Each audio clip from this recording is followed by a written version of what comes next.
even in sometimes in his weakened health, he goes beyond the normal limits of human energy to make you all feel good about this yatra and feel secure. I feel the same kind of security hanging around with Radhanath Swami that I used to feel when I was with Prabhupada. I knew when I was with Prabhupada nothing could harm me.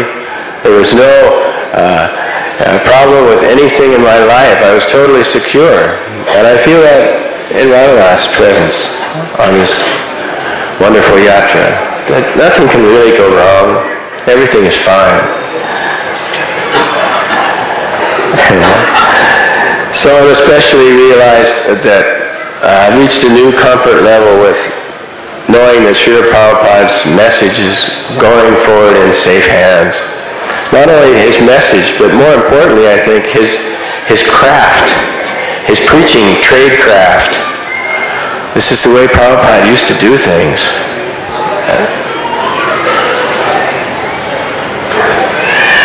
Another enlightenment from this yatra is that I myself have reached a deeper understanding of the reality and the power that overwhelms all rational thought that resides in our deities. In all the deities we are seeing, there's so much power and reality that you don't see from the outside. You don't understand from the outside. But by going into these temples and seeing through Radhanath's eyes, we begin to understand the wonderful power of our tradition. And also I'm understanding more and more the ancientness of it all, the primordial aspect that these deities and their activities, their pastimes, the Sanatana Dharma that knits it all together existed before anything else. It's so old. And even I'm seeing this architecture through the eyes of a geologist. I have geology training, and I know how long it takes for close-grained granite to weather into rounded forms. Tens of thousands of years. We've seen some of these temples that have, the rocks in place have been there tens of thousands of years, before the rest of the planet was out of the out of the jungle. So this feeling of age, ancient age, has been one of the realizations of this yatra.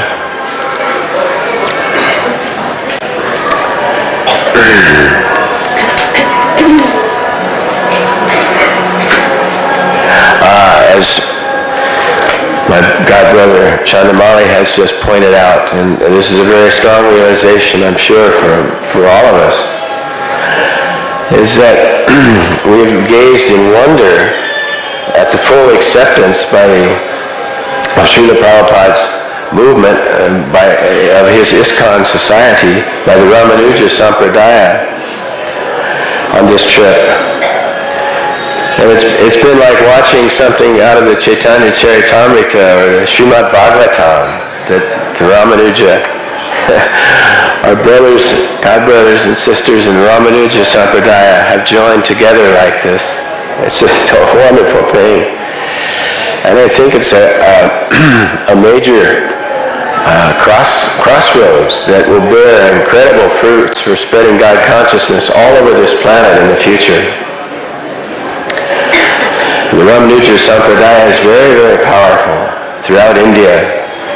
And by joining and allying our forces in this way, we can spread Krishna consciousness in a way that has not been attempted before. One time I asked Srila Prabhupada, what is laughter? I mean, your body is in a state of doing something else, of certain tensions and muscle movements, and suddenly it erupts in a laugh, and all of your muscles change, and your entire body becomes suffused with a brief moment of joy.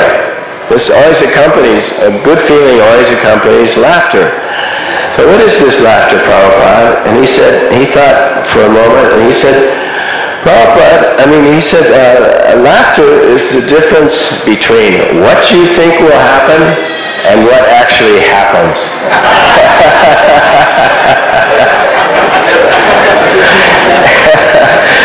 So this yatra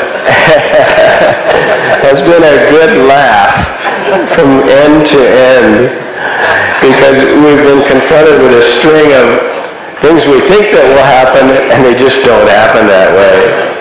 Sometimes my cheeks have been sore from laughing so much. But I guess one of the lessons of any successful yatra is how much you learned not to expect anything, and how cool you can remain in the face of discomfort and dashed expectations. I don't know how many of you are still going to continue eating much rice in your lives.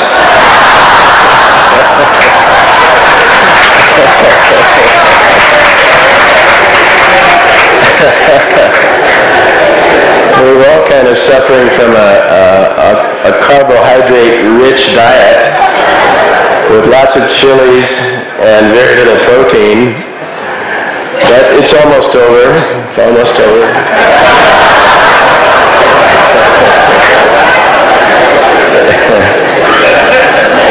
And on this yatra, one day I got hellishly sick. I mean, sick. I knew sick. I know sick when I feel sick. But I also got to experience the healing power and the what's that word? Inexplicable, re-energizing that entered my body when I walked into one of these temples, into the inner sanctum, and saw the deities, deity after deity, and sanctum after sanctum, and suddenly my sickness was gone. The sickness that would have lasted for days was banished in hours. So I got to see that also.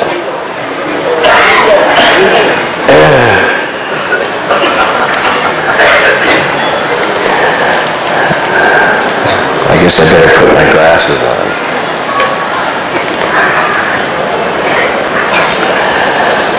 I realized this yatra ever deeper levels of the magic of Krishna consciousness. Being around Prabhupada in the old days, and this kind of traveling together and things we did, always had so much magic associated with it. And that feeling of magic, it dissipates over time if it isn't rekindled. I've seen more magic happen in the last couple of weeks than I have since that festival we pulled off last February in Bombay. But the same kind of feeling was there. Giving extreme devotional service brings this. And Krishna has promised that he will remove obstacles for those who take risks to serve him. And this kind of yatra is an extreme risk, an extreme outpouring of risk. We're throwing ourselves basically in Krishna's hands, and he has to protect us. And look how he does it. Every day we get to see and experience that magic as he personally interferes in the affairs of this yatra. But I think the most benefit that I've gotten from this yatra is just seeing all the high-class devotees everywhere I look. And they're loitering in the streets, they're in the shops that I walk in, they're passing by in the cars that pass us on the highway, buses full of them, cars full of them. endless rows and pods of active devotees, of high-class devotees. So I feel like I'm in Vaikuntha. Isn't this what Vaikuntha is like? No? Everywhere you look, there's devotees happily chatting away, chanting, doing all these things for Krishna. So, if we're all in Vaikuntha, thank you one and all. Thank you one and all. And my unlimited gratitude goes to Radhanath Swami, my dear friend, for being here at this moment in my life.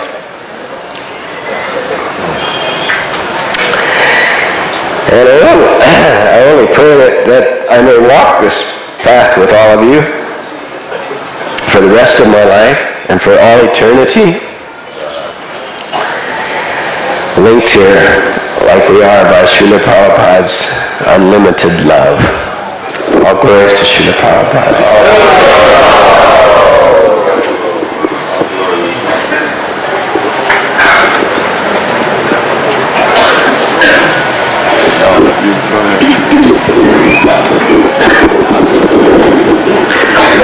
Vanchakalpatarubhyascha kripa sindhubhya eva cha patitanam bhavanebhyo vaishnavebhyo namo namaha.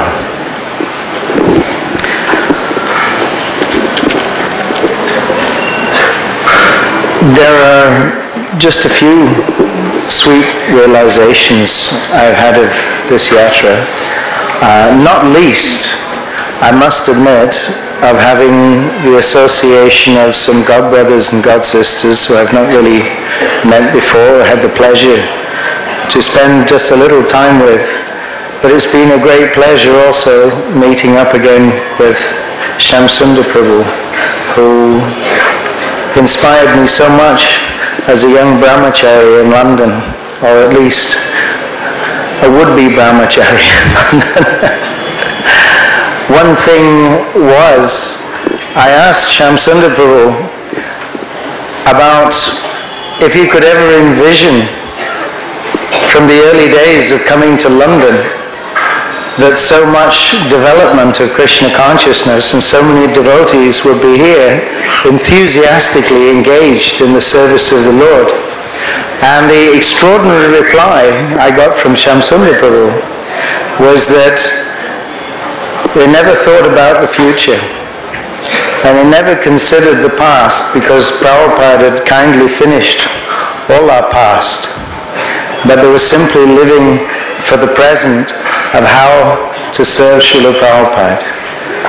And the extraordinary results are such that by such dedicated, focused, inspired, and eager and joyful devotional service, that the results of trying to simply assist Srila Prabhupada in delivering the seeds of Krishna consciousness over the planet, we see taking place, that nice distribution. And the beautiful thing about seeds is within each seed there is a whole tree. And that tree is also full of seeds. And in this way, Krishna consciousness, we hope and pray, may be very nicely spread in this way throughout the whole planet and throughout the whole universe. So, thinking of which,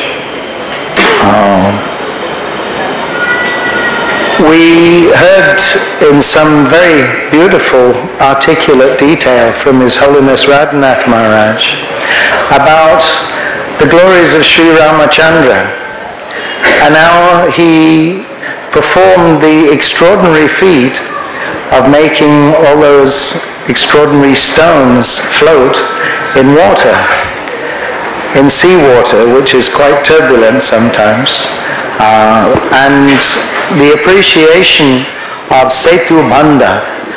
We're in Karma Bandha, we're bound up by the knots of this material world, but Setu Bandha, all those rocks were bound together with all the vines and creepers. So that may seem like an extraordinary thing to do, but actually it just brings home one small aspect of what we see, at least in England, every day, but take completely for granted, and that billions and billions of tons of water in the form of clouds are very nicely just floating above our heads. Actually, Krishna is doing that on a daily basis, but we don't take much notice of this fact. And we see also not only these enormous volumes of water floating in the sky, but we also see these gigantic planets floating in the sky. And while we think about it, as we hear in the temple of Sri Mahavishnu and Mahalakshmi, we can understand that Lord Mahavishnu is making all the unlimited universes float in the causal ocean, and how Krishna is making all the Vaikuntha planets. And Prabhupada explains that even the smallest Vaikuntha planet is much bigger than the largest material universe. And all these unlimited Vaikuntha planets are floating in the spiritual sky, including the largest of them all, the Krishna Loka planet. And that beautiful expression that Prabhupada gave us, that sometimes when we see a ray of sunshine, we see little particles of dust or little particles of light floating in that sunshine. So Prabhupada explained that actually everything is floating in the Krishna shine. This is the situation. So how insignificant we are, and how fortunate to come into these holy places with all these holy devotees and see these beautiful holy deities of the Lord and fall at their lotus feet and chant the Lord's holy name. Hare Krishna, Krishna Krishna, Hare Hare, Hare Ram, Ram Ram, Hare Hare. So, I was listening to an explanation of the song Gaurapaham sung by Srila Prabhupada this morning. And he was describing how as we haven't worshipped Lord Chaitanya, if we haven't worshipped Lord Chaitanya, then knowingly we have drunk poison by spoiling the human form of life. So it is very much a great blessing of all the devotees and His Holiness Radhanath Maharaj and all the disciples of Srila Prabhupada and all the acharyas of all the sampradayas who we've had the chance to witness through these beautiful discourses that Maharaj and other saintly persons have given, to realize not just that we have a present, but we have a most glorious, wealthy, and fabulous history and past of Vaishnavism, which has been very nicely and wonderfully revealed, which I'm deeply grateful for having some nice insight about, and how we can understand something of what it means by these illustrious Vaishnavas like Sri Ramanuja, and especially his most glorious beloved disciple Koresh Prabhu, who we've had a chance at last to find out something about what it means, a little glimpse of what it means to be a disciple of a spiritual master. So this has been a very wonderful and enlightening and illuminating and amazing experience. So I thank you for this, Maharaj, very much indeed.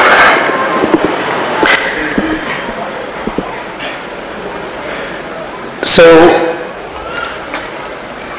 I'd just like to ask one thing, that by the association of devotees, that good association of devotees, in this association it's very easy to understand these things. So taking this nice opportunity of association is a very wonderful and special experience.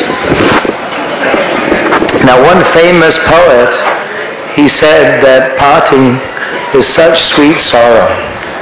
And actually, it is personally, for me, with great sadness, that after today, the physical aspects of this yatra, of having all the association of everyone, will practically come to an end. But by the good fortune, may we have some smaranam. We've had so much shravanam. We can have some kirtanam. We can remind others and tell others about these beautiful experiences. And in this way, smaranam may be there also. So this sharing of Krishna consciousness is simply what Srila Prabhupada was trying to do for us. And what all the devotees do for us. They simply try to share their appreciations of the Lord and His devotees and His wonderful qualities and pastimes and forms. It is a very wonderful thing. Generally speaking, this is called preaching, but actually it's simply sharing something very wonderful. The only other thing I would like to ask, if I may make so bold, is that whoever I have inadvertently trodden on or brushed with my unfortunate body, or maybe seemingly pushed in front of, if you kindly all please forgive me for my offenses. Krishnadas Kaviraj Goswami put it very nicely in the Chaitanya Charitamrita. He says that anyone who sees me or anyone who hears my name immediately becomes sinful. But I'm very glad that you have the nice association of each other and all the devotees so that you may be relieved from all this sinful reaction. And I would request that we continue to learn from these nice experiences and beg for the service, as we heard from the qualities of the Sri Sampradaya, two things that Lord Chaitanya Mahaprabhu took from the Sri Sampradaya, Ramanuja Sampradaya, these two qualities of unmotivated devotional service, and particularly service to all the Vaishnavas and the Guru. This is something very, very spectacular and very wonderful. That is a wonderful insight as to the contribution of all these devotees in South India. And I'm deeply grateful for this chance to be exposed to this. So simply to beg that we can all have service to the Guru, and this way serve the lotus feet of Sri Gauranga Mahaprabhu and the holy name.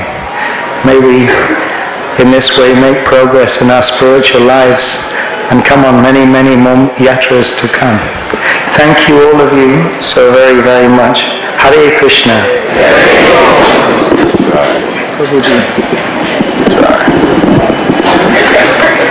Vanchakalpatubhyascha kripa sindhubhyeva cha patitanam bhavanebhyo vaishnavebhyo namo namaha.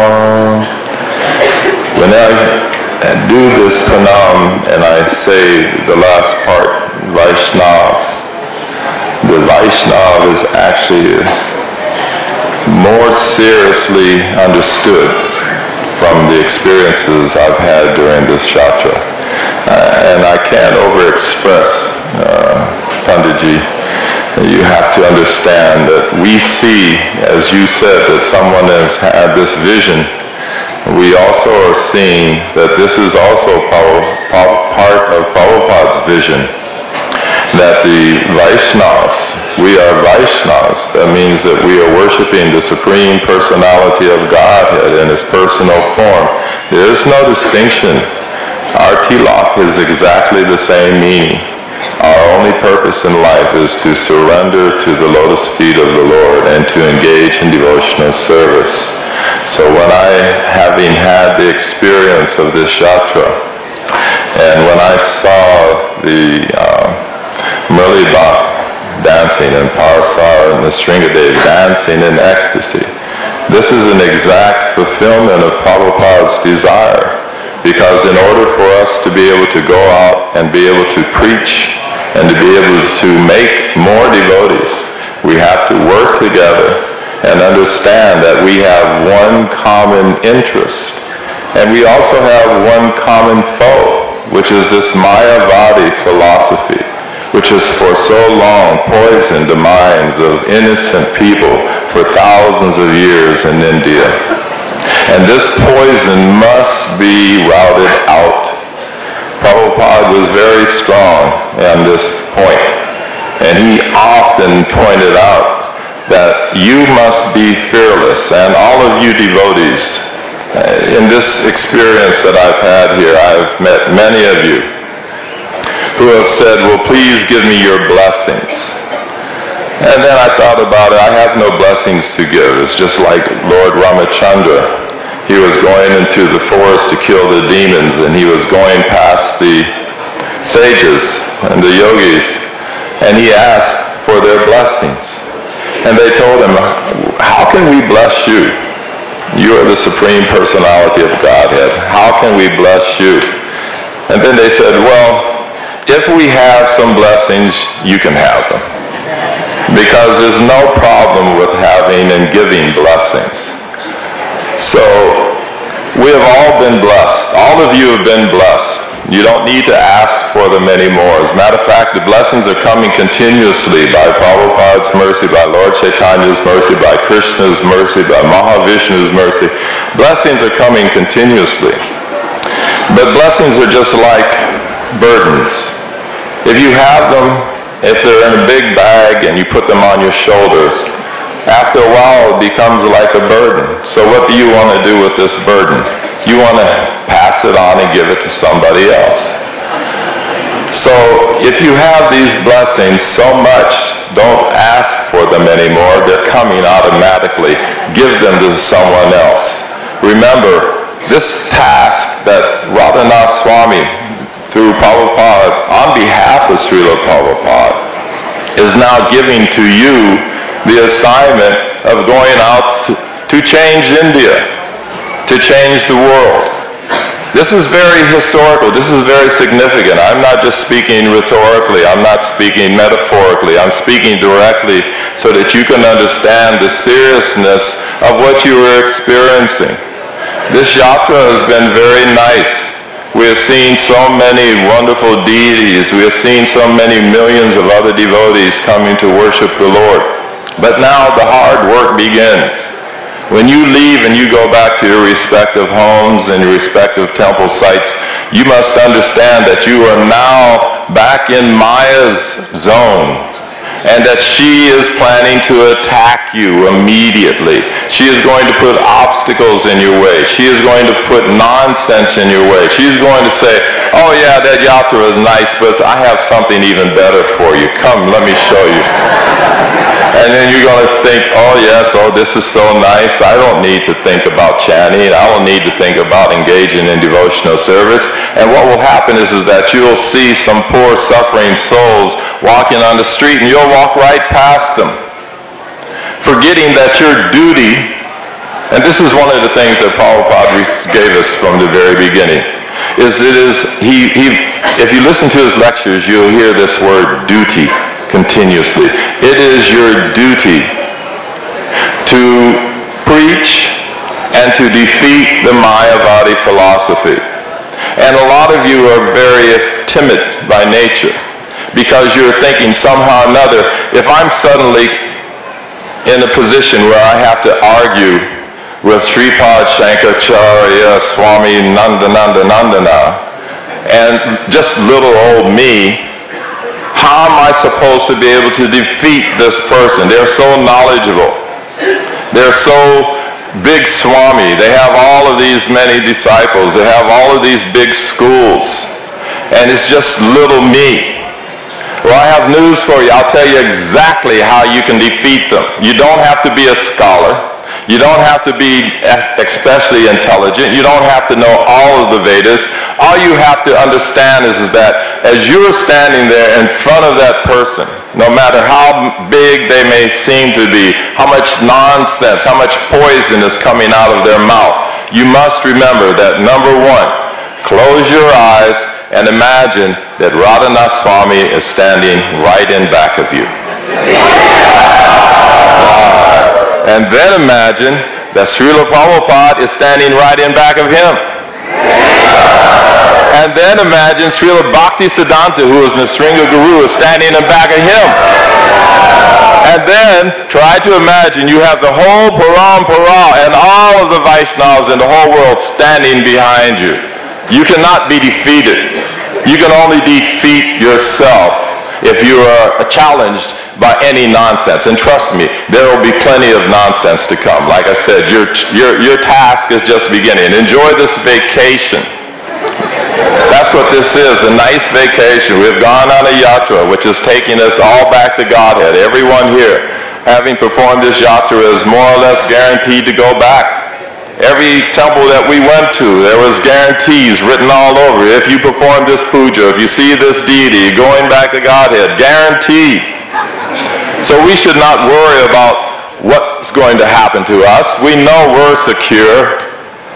Now what you have to do is try to understand, how do I please the spiritual master by going out to help save other souls. Remember, this is just the tip of the iceberg. When I was standing and seeing Murli Bhatt chanting and glorifying the Lord in front of Ranganath, that was history. Believe me, there was nothing more exciting, there was nothing more wonderful going on in the entire universe than what we were seeing that particular point in time. Trust me. I looked into the sky, I saw all of the stars, and I thought, there is nothing more wonderful than the Samkirtan, and there is nothing more wonderful than all of these devotees chanting, and there is nothing more wonderful than Murli Bhatt, who is there, is actually a descendant of Gopal Bhatta Goswami. How much more wonderful can it become? Well, I have news for you, it will become even more wonderful. Because every one of you, by Radhanath Swami's direction, because he is so kind, and I have to stop for a second and say this. Once I saw Srila Prabhupada, it was hard to ever be impressed by any other man or any other person in any way, shape, manner, form. I've seen millionaires, I've seen big stars, I've seen so many people, but none of them have impressed me. Because I've seen Srila Prabhupada. And once you see Srila Prabhupada, you cannot be impressed. He is it. He is the epitome of everything good that a person or a human being ever could or should be. And in the same way, my godbrother, His Holiness Radhanath Swami, who even though has been ill through this whole yatra, has performed magnanimously. He is one of the most wonderful devotees that I have ever met in my life. And I just want to thank you personally, Maharaj, for having made this yatra possible for me and for all of the God brothers and God sisters who have also joined you, because you have actually helped to change my life. Therefore, you have been able to help to change the lives of all of the devotees who have come, all of the disciples of yours, because you have given us nothing but pure love and pure bhakti, and that is a rare opportunity, and that is a rare soul. So I thank you from the bottom of my heart. And also, we have to again understand where we are at and what we are experiencing. When I first came to this yatra, actually when I was first even at Chowpatty, I sensed something in some of the devotees. I sensed something very rotten. It was like false ego and false pride. And I kept talking to other devotees, and more I started to feel that I could tell that there was a sense of lust. And then all of a sudden I felt even more. This terrible experience I had was about anger. And then even more than that, one of the pitfalls that is explained in Bhagavad Gita to avoid is greed. And the more I talked to devotees, I started to realize that all of that was emanating from me. It was my lust, my anger, my greed, my false ego that I was experiencing. And by the association of all of you devotees who have proved to be so humble and so helpful and so service-oriented, it is very wonderful. It has actually reaffirmed and reconfirmed my belief in the process of bhakti yoga, of devotional service, because you have shown an example so exemplary of what Srila Prabhupada was trying to install in all of us, the true qualities of the Vaishnava is dasa, das, anadas. And I have seen nothing but that service attitude. So Maharaj, you have instructed them well, because they are following in your footsteps, and you are following in the footsteps of Srila Prabhupada.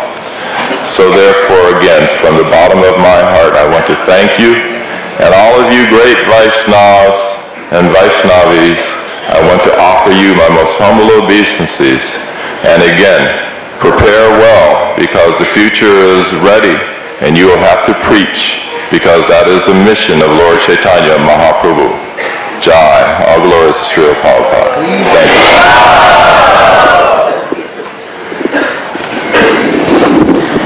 Okay, Hare Krishna Maharaj.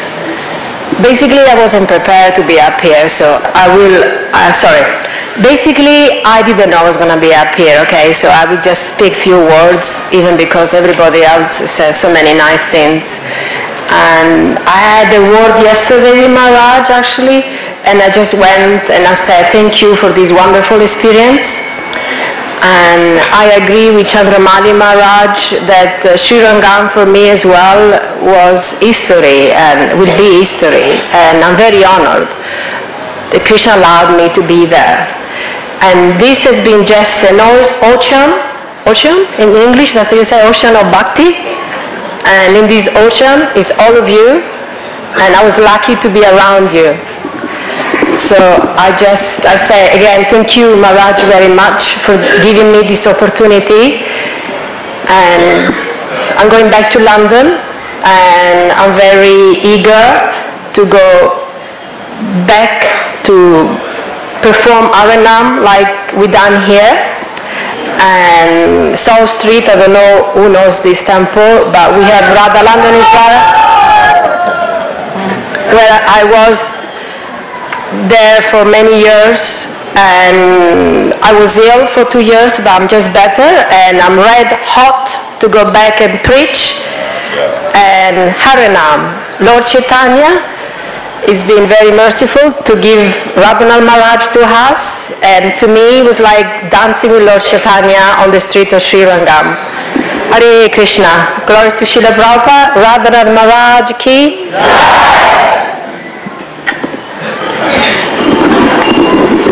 Nama Om Vishnupadaya Krishna Prasthaya Bhutale Srimati Bhaktivedanta Swami iti Namini Namaste Saraswati Devi Gauravani Pachayani Nirvishesha Shunyavadi Pastya Tyajashatayani Vanchakalpaturubhyascha Kipasindhivya cha Patitanam Pavanebhyo Vaishnavebhyo Namo Namaha.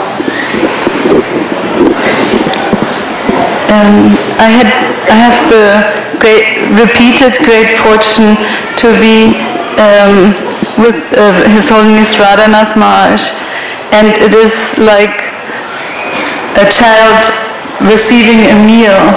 It is a necessity that he receives the meal again and again from his mother and gets the nourishment. So I'm feeling in the same way.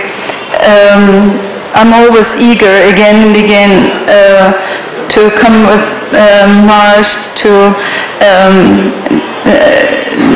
for the Yatra and to hear his wonderful lectures and receive so much nourishment by this. I'm particularly grateful for the wonderful association of our God brothers, because Maharaj is so loving to all of us God brothers and God sisters that naturally we become attracted And so I'm getting the good fortune to even meet God brothers and God sisters who I haven't even known before. And it is very relishable because naturally we hear more and more about Srila Prabhupada and the God brothers and God sisters services that they have done for Srila Prabhupada, and it gives us more and more appreciation of Srila Prabhupada and his wonderful preaching mission. And it is all by Radhanath Maharaj's mercy that he brings us together, even though we are already one family, but he keeps us together and helps us to appreciate each other.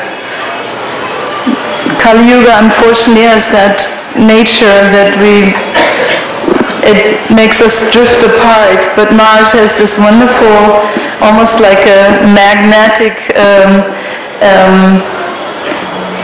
attraction that helps us to stay together, cling together. And not only is he able to give us the appreciation for each other,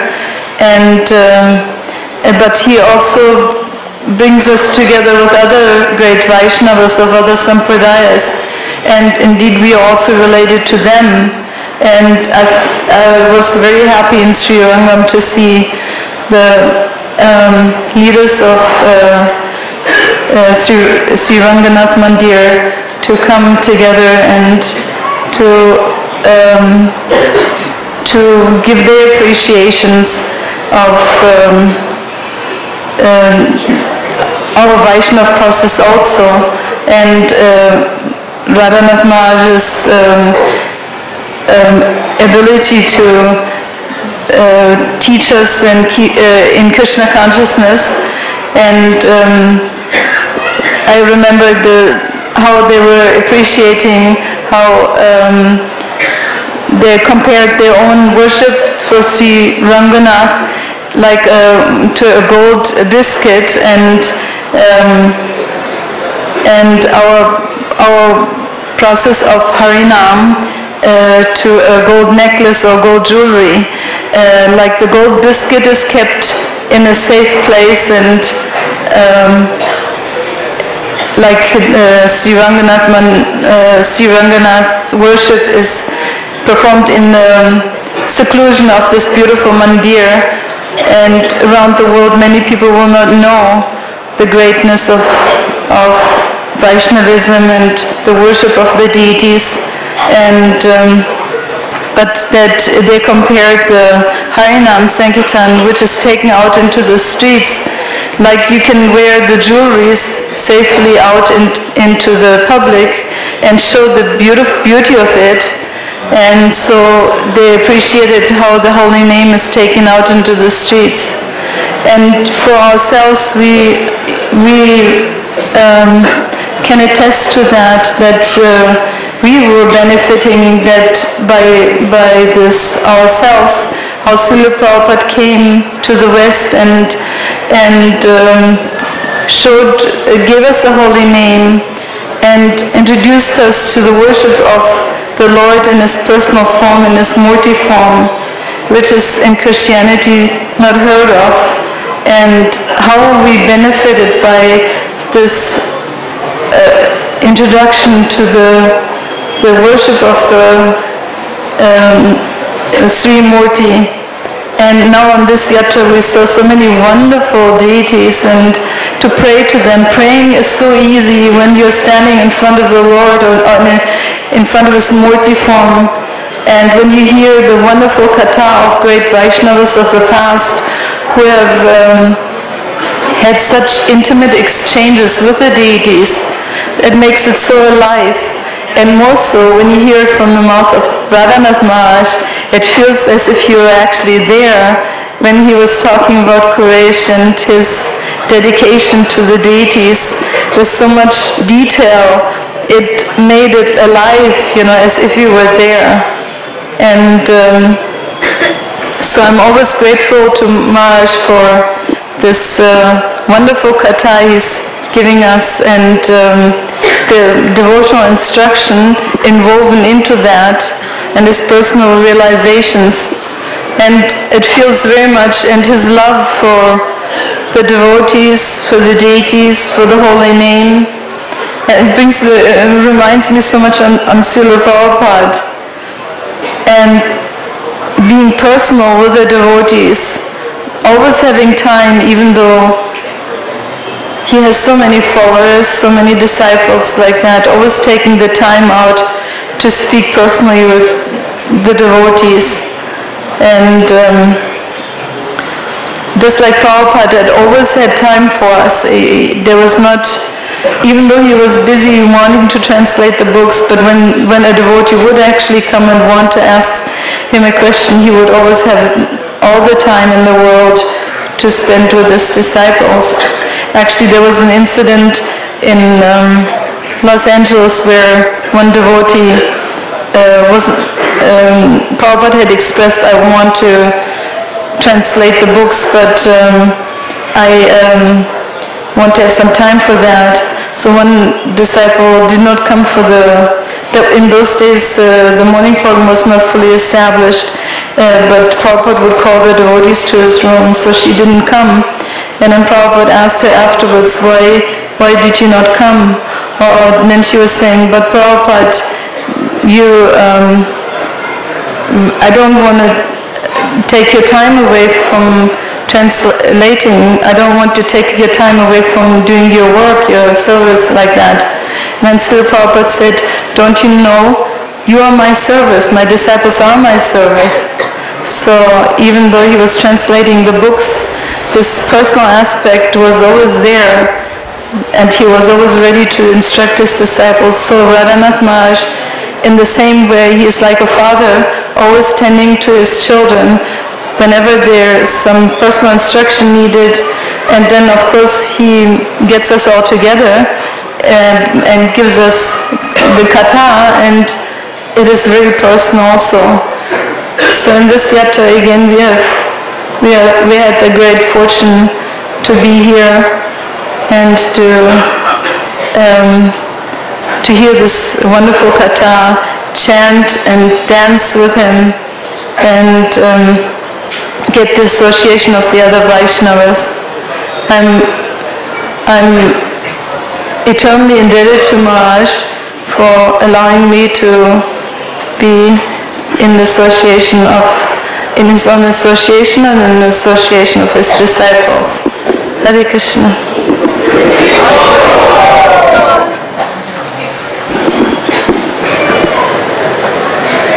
Om Agyantimitandasya Gyananjana Chanakaya Chakshurunmilitam Jena Tasmai Sri Gurave Namah.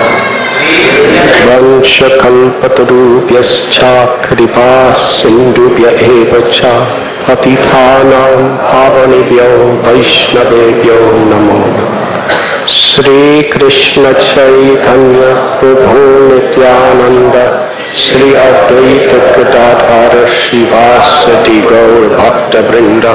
Hare Krishna Krishna Krishna Hare Hare, Hare Rama Rama Rama Hare Hare.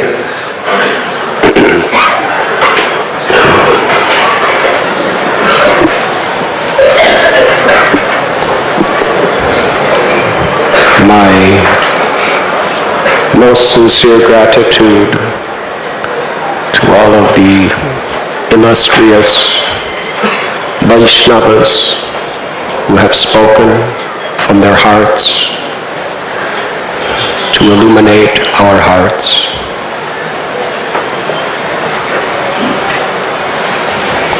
The time is very less,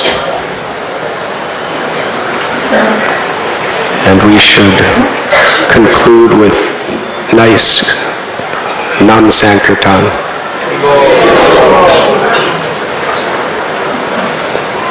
But I will just speak a few words echoing the feelings of my God brothers and God sisters.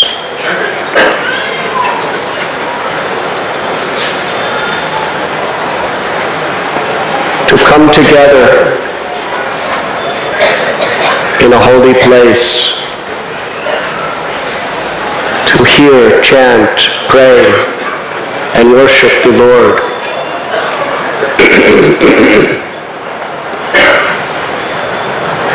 Is not an ordinary thing.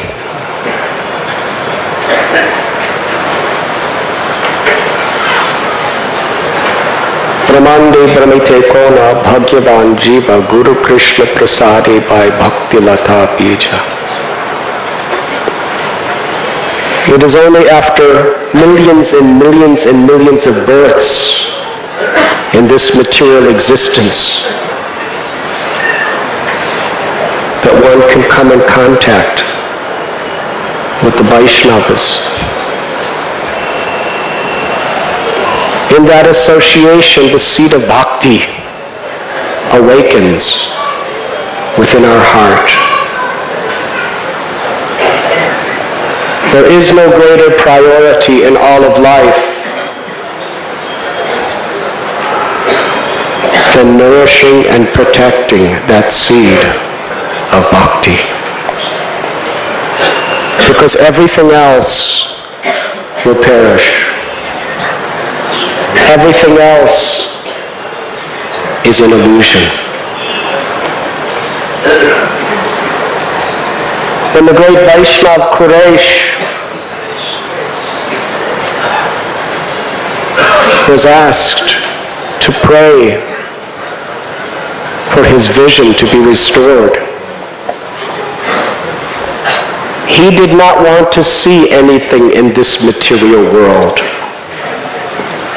It is all simply distraction. He only wanted to see the Supreme Lord's beautiful form and the form of his spiritual master, Sripad Ramanujacharya.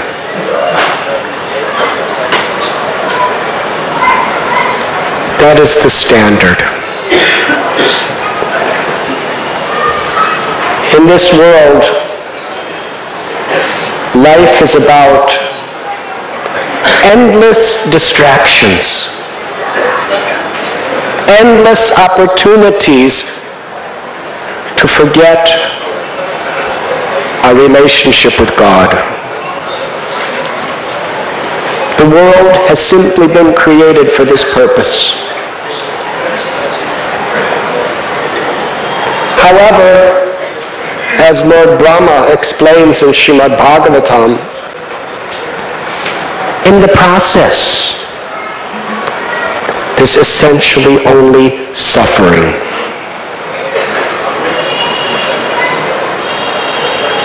Krishna tells in Gita that the pleasures of this world are the sources of pain.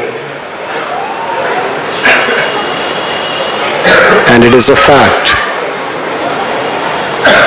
Maya, the illusory energy, promises us happiness in such a way that breeds egotism, greed, lust, anger, envy, pride, and illusion.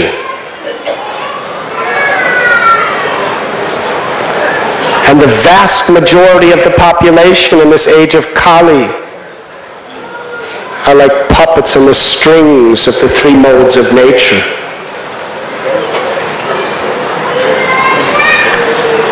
It is only possible to overcome the repetition of birth and death, the illusions of Maya, by receiving the mercy of Krishna through the Vaishnavas. Daiviheshu gunamayi mama maya duratyaya mam evam ye papajante mayam etatadantite. This material energy consisting of three gunas is very difficult to overcome. The one who takes shelter of the Lord can easily cross beyond it. In fact, Srimad Bhagavatam says the entire ocean of material existence becomes reduced in proportion to the amount of water contained within the small hoofprint of a calf, to one who surrenders to the Lord. Narayana parasarave nakutaschana bibyate swarakapavaraga narakeshu apitulyata darshanam. Who is really a Vaishnava? A Vaishnava is one who considers hell and heaven to be the same. A Vaishnava is not concerned with enjoying or suffering. A Vaishnava is concerned in any situation of life to immerse one's consciousness, one's words, and one's actions in the service of the Lord for the purpose of pleasing the Lord. Yesterday, we visited the historical temple of Sundarbahu. There's a great history there. I was told one beautiful story. Sundarbahu invited the followers of Sripad Ramanujacharya to come to honor his Mahaprasad. The followers were very enthusiastic and grateful to come. But Sundarbahu took note that the disciples of Mahapurna did not attend. He asked them, "Why did you not come?" They said, "You called for the followers of Ramanujacharya. We are the disciples of Ramanujacharya's Guru, Mahapurna."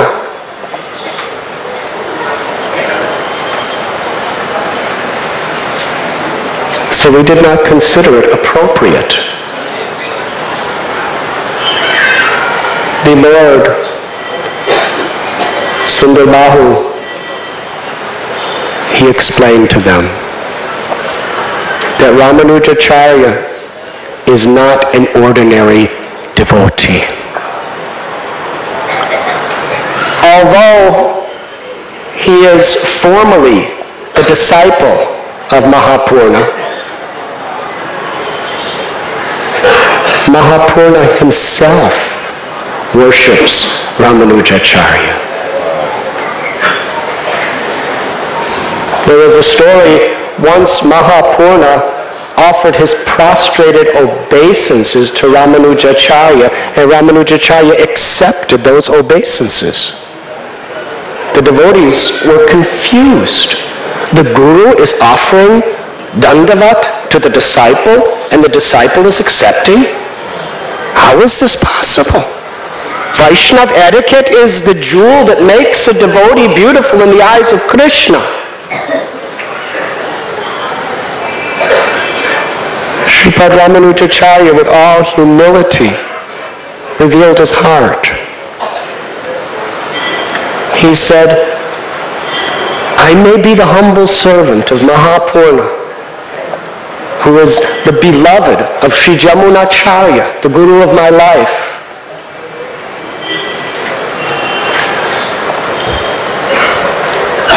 But he sees me. He sees me as representative of his Guru. And from his heart, it pleases him to pay his dandavats to me. And I accepted his obeisances simply for his pleasure as his servant." Tulsi Devi, is the eternal servant of the Lord. Tulsi Devi's eternal longing is to find her leaves on the lotus feet of the Lord. However, we see in so many temples that the Supreme Personality of Godhead, Narayan, finds great pleasure putting Tulsi on his head. And Tulsi is ready and willing to be on the Lord's head if that's what pleases the Lord. The formalities of Vaishnava etiquette are very, very important to follow for every devotee. But what we learn from these stories is what is the spirit, what is the essence of everything a devotee does. Athapum bird vijastreshtas varanashvama vibhagasha shvanushtatasya dharmasya samsadir haritoshanam. It is our only duty, our only aspiration to please the Lord. The whole purpose of all the rituals, of all the mantras, of all the Vedic injunctions, the whole purpose of everything within a spiritual or religious system is simply to please Krishna. Madbhakta puja vyadika. And what pleases Krishna most is when we please his devotees. Etiquette is about pleasing the heart of the Vaishnavas. If by following strictly we offend Vaishnavas, we break the heart of devotees, then we have undermined the whole purpose of what we're trying to do. The essence of all Vaishnava etiquette is humility. Humility is not just a stereotyped way of acting and speaking. Real humility is a spirit that is arising from the intention of our heart to subordinate ourselves and to please Krishna and please his devotees, and to be a compassionate instrument of Krishna's mercy to the people of this world. Lord Chaitanya offered us this beautiful prayer. Trinadapi sunichena, taror ibasahishnana, amanina manadena kirtaniya sadahari. If you want to chant the holy name in such a way that actually pleases your Guru and actually pleases Krishna, then we must adopt that spirit of feeling oneself more humble than a blade of grass, having the tolerance and the forgiveness more than the tree, eager to offer all respect to others and expect none in return.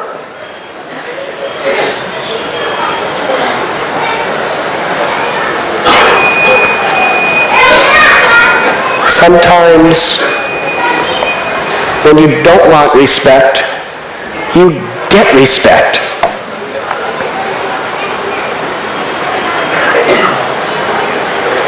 Being honored and respected by others can be like poison to our false ego. We should not want it. But when it comes, if we keep it, it's like indigestible poison. We must immediately pass it on to someone else. It is a matter of spiritual life or death. If someone honors what you have done if you keep it for yourself, that honor, it's indigestible. However, if you offer it to Guru, if you offer it to the Vaishnavas, if you offer it to God, Krishna, then there is no danger.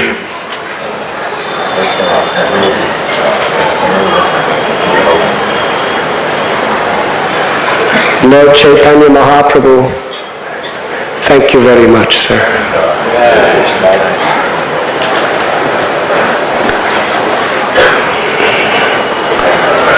We are most honored by your association and your kind words.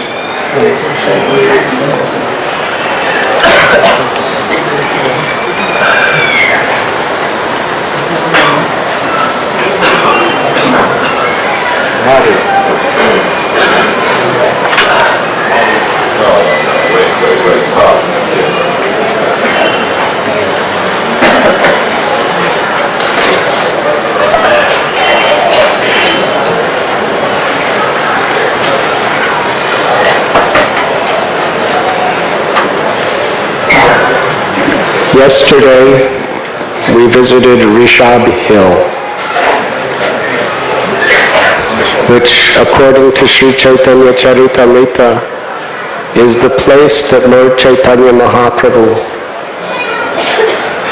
met with Paramananda Puri, his Guru's godbrother. This is also a wonderful experience. Lord Chaitanya honored and worshipped Paramananda Puri as his Guru's godbrother, and Paramananda Puri honored Lord Chaitanya as the Supreme Personality of Godhead. Paramananda Puri knew Lord Chaitanya is God.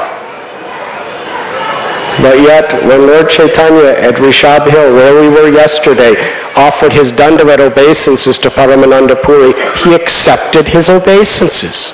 And then Paramananda Puri lifted him up, embraced him, and blessed him. Why?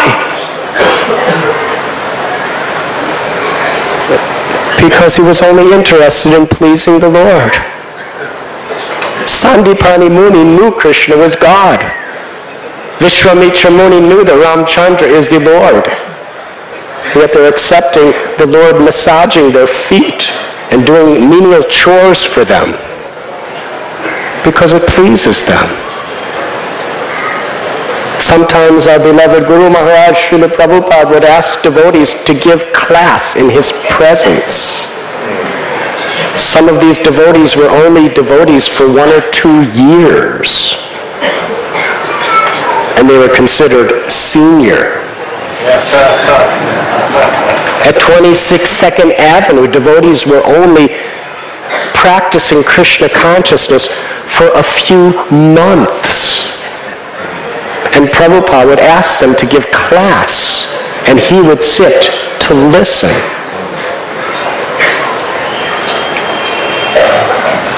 I heard one story where Prabhupada just asked one devotee to give a class, and absolutely unprepared.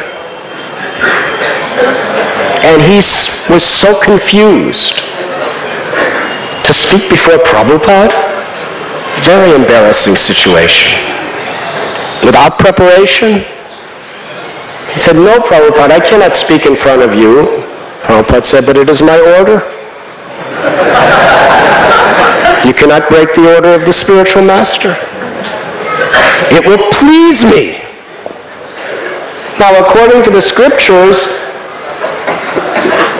to speak to speak to others, Siddhanta, in the presence of a superior Vaishnava is an offense. But to disregard the order of the spiritual master is a bigger offense. So what to do? This is Vaishnavism. You have to understand the spirit. What will please my Guru? So this devotee was so confused that everyone who was assembled couldn't understand a word he spoke. He was just going all over the place.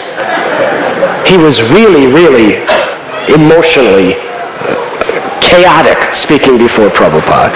Now, he was actually a good preacher, but he just started speaking and, the sentences didn't connect, either in grammar or in style or even in what he was saying. And all the devotees were like, "God, this is the worst class we ever heard." And at the end of the class, Prabhupada smiled and said, "Thank you, that was a wonderful class."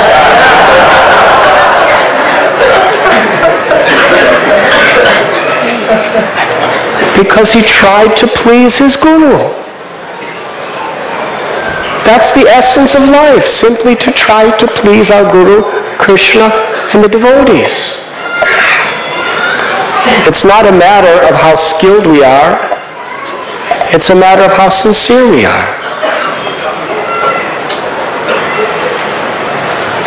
Lord Chaitanya at Rishabh Hill visited the house of the Brahmin where Paramananda Puri was, and after offering obeisances and being embraced by Paramananda Puri, who was the godbrother of his guru, Lord Chaitanya begged Paramananda Puri, "Please come and stay the rest of our lives together in Jagannath Puri. I cannot give up your association."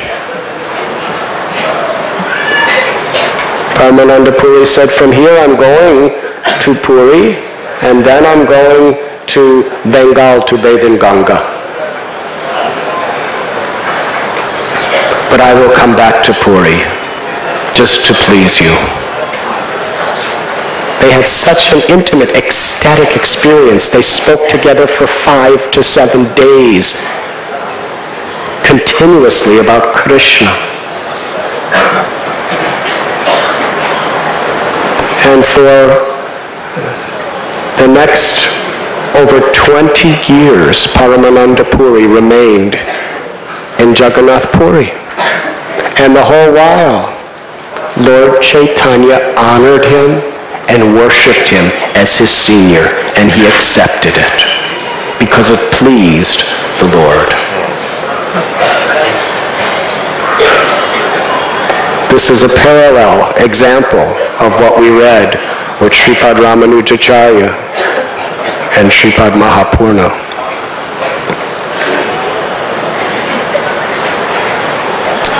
That deity we met yesterday is one of the prominent deities of the Sri Sampradaya. Sri Ranga, Tirupati, and Sundarbahu's temple are considered by many Sri Vaishnavas to be the 3 most prominent temples of the Sampradaya. It is said that long ago, Yamaraj was cursed, and he worshipped. That he came to perform tapasya in that place, and that form of the Lord appeared to be his worshipable deity. Sundarbahu said, "Let my earthly devotees worship me throughout the day, and you can come every night at midnight and do your puja." So he is the worshipable deity of Yamaraj.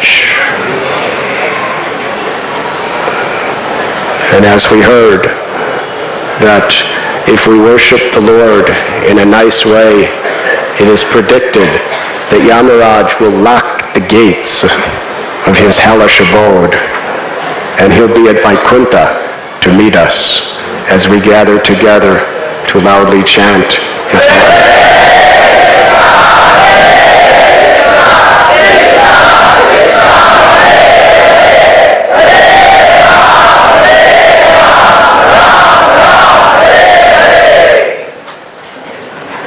Sundarbahu, also known as Sundaraj, is very special. He holds 5 weapons. Did all of you see those 5 weapons? He holds the Kanksha, the Chakra, the club, and he has swords and knives, and a bow and arrow. Very beautiful darshan.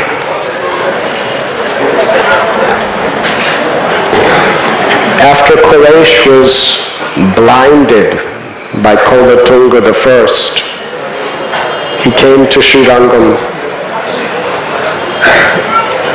And by Kolatunga's order, the followers of Ramanujacharya were not allowed in Ranganath's temple.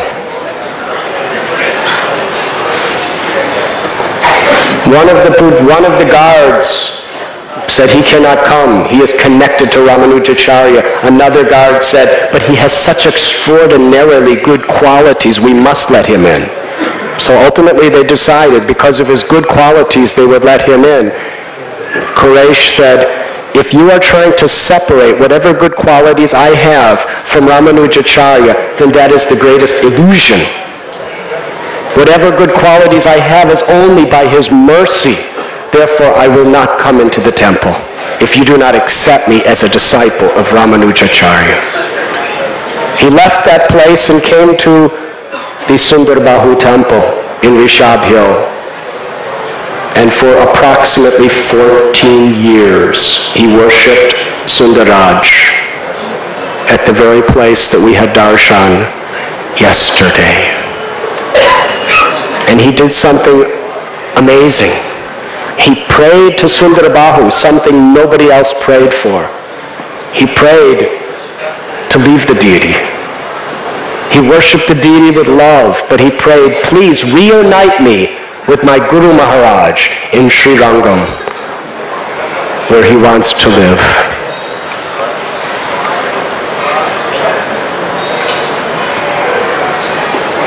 This temple we are at today, on Brahma's order,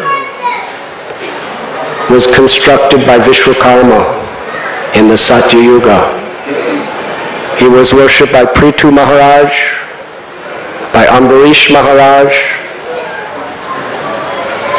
and later by Ballabhadev, who was the king that gave Vishnu Chitta the great honor of riding on an elephant after he defeated all other scholars and established the Supreme Lord Vishnu as the absolute truth.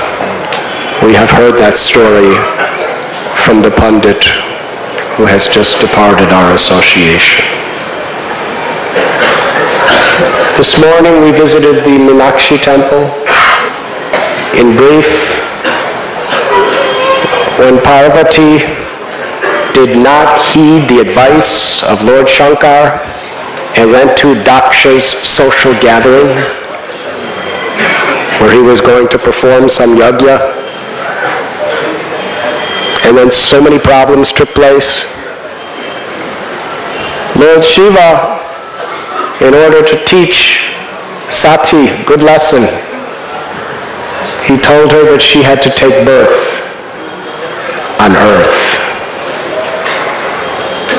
So she took birth here as the daughter of a king, and her name, Meenakshi. And he had no sons, so he made her the ruler.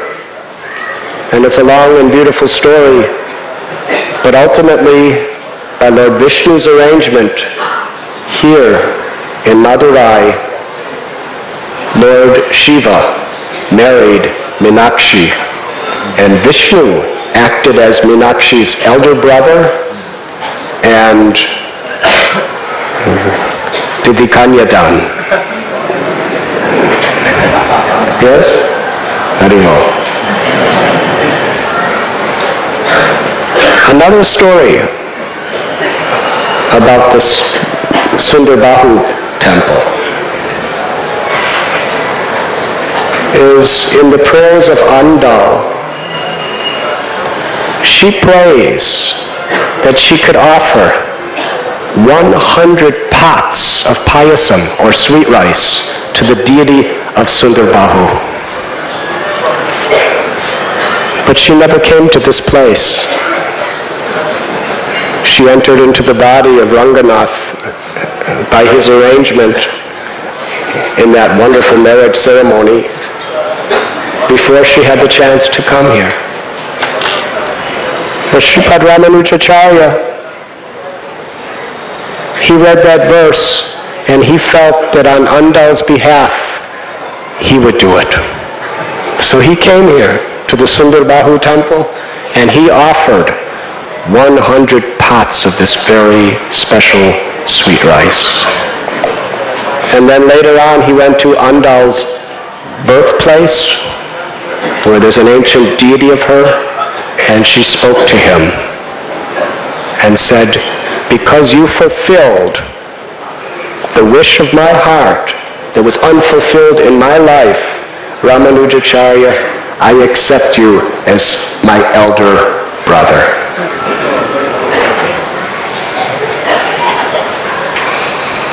Very historical holy places. By the mercy of Srila Prabhupada, we have been allowed to enter the last 2 days.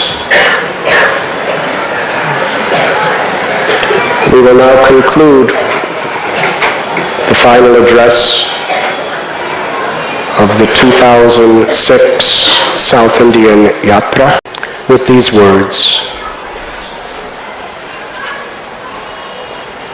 Whatever experiences we have received, we must be grateful. Grateful for the hardships, grateful for the pleasures, grateful for the pleasures and pains,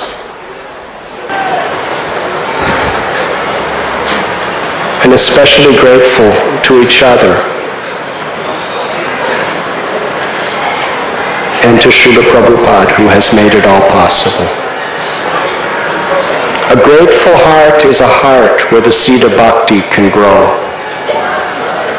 An ungrateful heart is like dry, unfertile soil. Even the best seed will struggle and practically die in that place. As it is said, there is no sin greater than ingratitude, than not being grateful to those who help us. And what is the greatest help? Those who help to support and inspire our Krishna consciousness. Anyone, everyone. Srila Prabhupada was so grateful even to his neophyte disciples because they were helping him to serve his Guru Maharaj, and he was eternally grateful. So how we should see each other. If Prabhupada was grateful for every devotee, if Krishnadas Kaviraj Goswami is taking the dust of the feet of even the brand new devotee, then what is our position to each other? When we travel with 2,000 people, it's a wonderful experience, but it can also be tedious. Sometimes devotees say, I remember the yatras of the past. I think the first yatra we took was about 20 devotees to Vrindavan. And we went to Badrinath, I think it was about 50 devotees. The yatras are very small.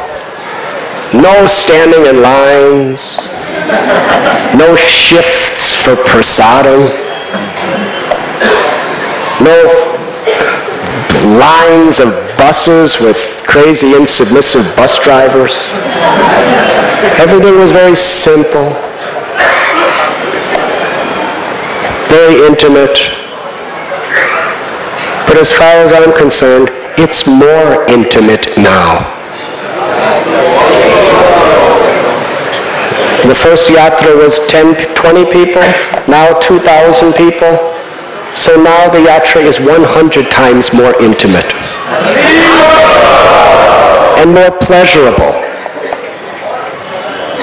because there's so much more opportunity to serve each other. There's so much more opportunity to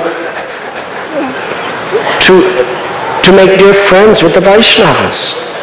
There's so much more opportunity to make a deep impression in the world, in Prabhupada's movement. And we're not coming to yatras to satisfy our own selfish ambitions to go on a yatra. We're coming on a yatra to become purified, to please Guru and Krishna, and to serve. And the more people, the greater service. And the greater service, the more intimate it is. Yes? So don't think, oh, those old days when we were just a few people. Old is gold, but new is more refined, polished gold.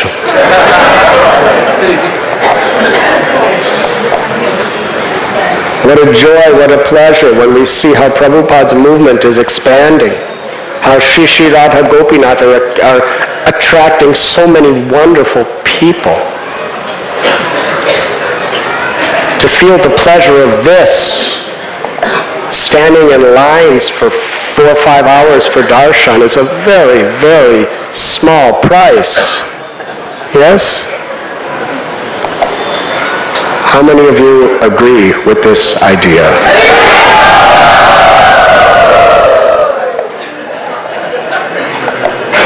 Now Murli Bhatt, he was expecting 20,000 people for the next yatra in Sri Lanka.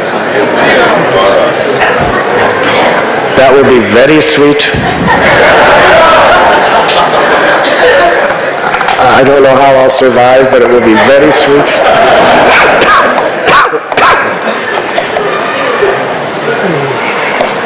So let us be grateful. And let us take the precious gifts that we have been given and utilize them to offer our life with deeper devotion to Sri Krishna and the Vaishnavas. For one who much is given, much is expected. These yatras are not vacations to enjoy. They are experiences to internalize Krishna consciousness. And sometimes pain helps us to internalize situations. Standing in line in the heat, when your body's aching and you're hungry, is a good opportunity to pray to the deity. Yes? Whatever situation comes upon us, it's arranged by the Lord to go into deeper prayer, deeper submission, and deeper surrender. So let us take the experience of this wonderful South Indian Yatra. We have received such infinite blessings from the Lord in many of His eternal forms. We have received the blessings of great Vaishnavas from other sampradayas. We have received the blessings of Srila Prabhupada's loving disciples. We have received the blessings from one another.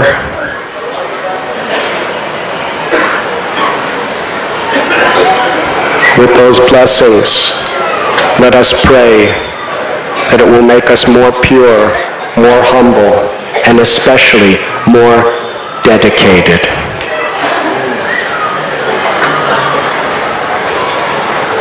To pleasing Srila Prabhupada. Because that is what our life is all about. Pleasing Srila Prabhupada. And how do we please Srila Prabhupada?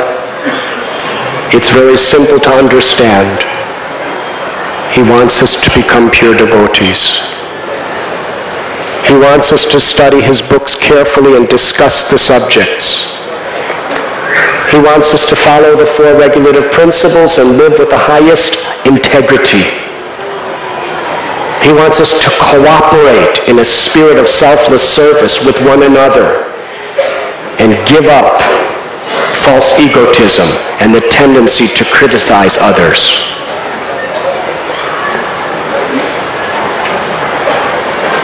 He wants us to sincerely take shelter of the holy names, which is the Yuga Dharma, the most glorious manifestation of the Lord's mercy in this age of Kali. And he wants us together to spread the mission of Lord Chaitanya all over the world, according to our capacity. That is how we can please Srila Prabhupada.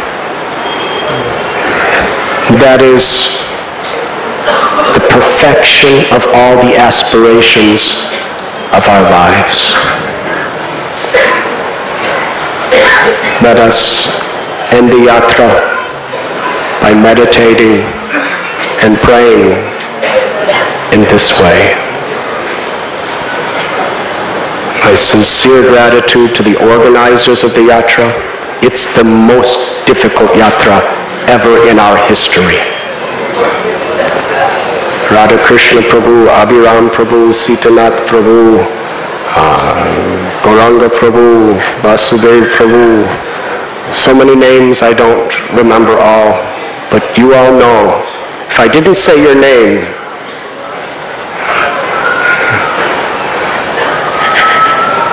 do not feel slighted, because so many devotees have really worked hard, have gone through amazing anxieties, worked hard, lost all sleep, dealing with very, very difficult people and difficult situations,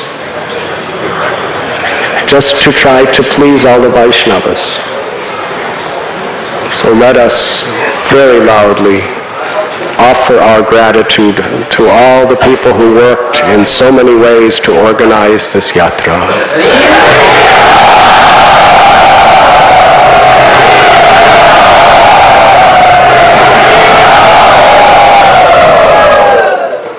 My very sincere gratitude to Bhakti Vinod Prabhu, the temple president of Chandigarh, who has so kindly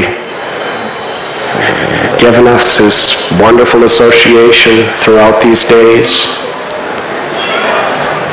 And my deepest love and gratitude to each and every one of you, because through your wonderful, wonderful exemplary behavior in this yatra,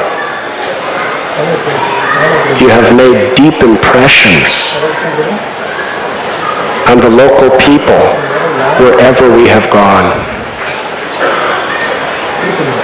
You may not know to the extent that you glorified Srila Prabhupada and glorified Prabhupada's movement by your united spirit to hear about Krishna, to chant the names of Krishna, and to cooperate nicely.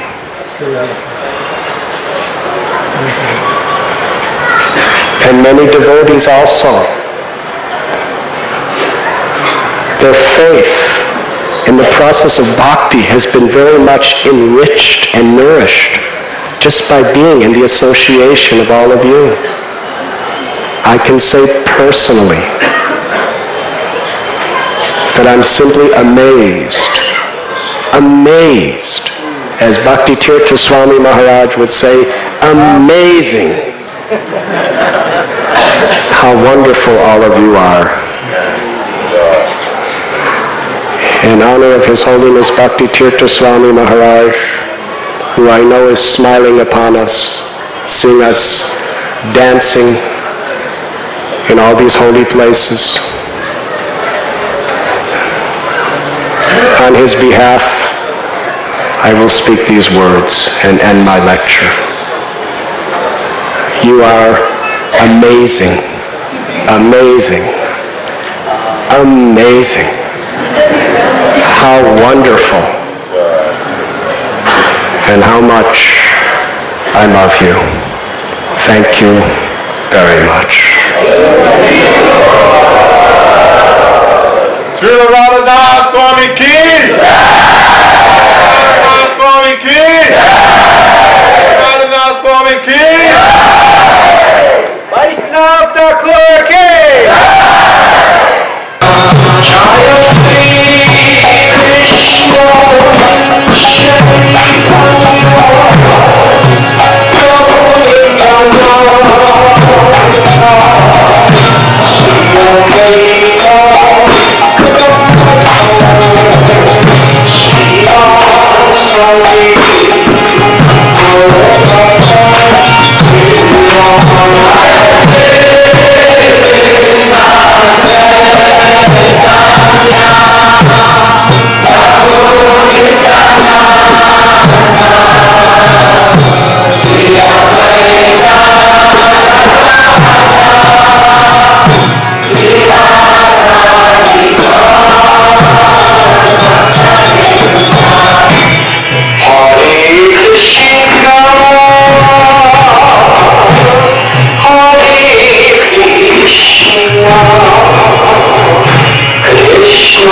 Sri Madhusudana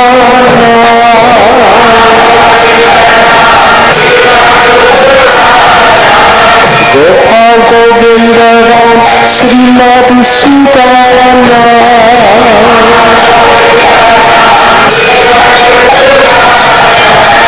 Giridhari Gopinath Madana Mohana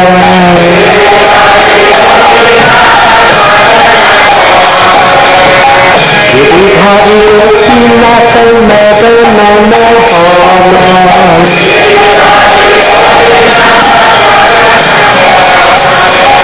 Sri Chaitanya Nityananda Sri Advaita Sita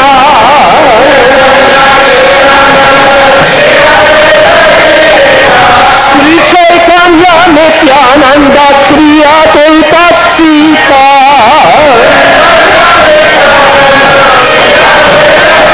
Hari Guru Vaishnava Bhagavata Gita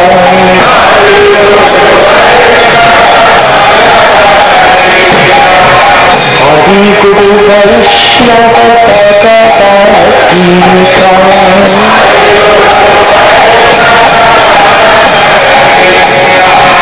Jai Gaura Hari Bo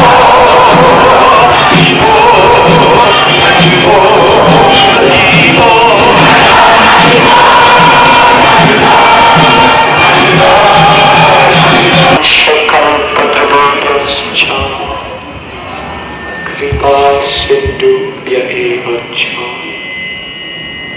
Patitanam Pavanebhyo Vaishnavebhyo Namo Namah